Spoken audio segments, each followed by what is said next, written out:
एक ॿी अहम ख़बर अवांखे ॾींदा हलूं। टंडो बागो वेझो ॻोठु अलावराय जत में ॿी शादी करण जे शौक़ में मुड़ुस पंहिंजी ज़ाल खे क़त्ल करे छॾियो आहे। अवांखे अपडेट कंदा हलूं। अहम ख़बर आहे टंडो बागो मां ॻोठु अलावराय जत में ॿी शादी करण जे शौक़ में मुड़ुस पंहिंजी ज़ाल खे क़त्ल करे छॾियो आहे। गुलाम कादिर जत ॿिनि ॿारनि जी माउ शमीम जत खे कोडर जा वार करे बेदर्दी सां क़त्ल कयो आहे। ख़बर अवां सां शेयर कंदा हलूं।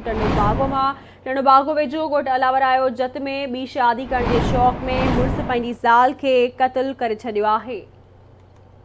गुलाम कादिर जत ॿिनि ॿारनि जी माउ शमीम जत खे कोडर जा वार करे क़त्ल कयो आहे। तफ़सील मालूम कंदासीं टंडो बागो मां मोहम्मद मल्ला खां। जी मोहम्मद, अपडेट कजो, कहिड़ा तफ़सील आहिनि?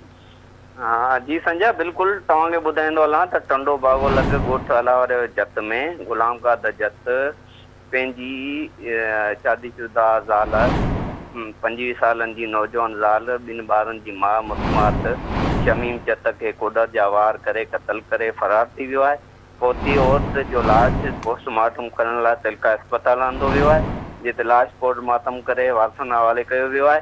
पौती औरत जे चाचे अमीर अली जत ॿुधायो त नौजवान जवाबदार गुलाम कादिर जत पौती औरत सां न ठहंदो हो, चवंदो त आउं ॿी शादी थो करियां ऐं रोज़ हू हुन ते तशदुद कंदो। सुबुह जो ज़रे ज़मीन तां वापसि अची मुस्मात शमीम जत खे कोडर जा वार करे क़त्ल करे फ़रार थी वियो आहे।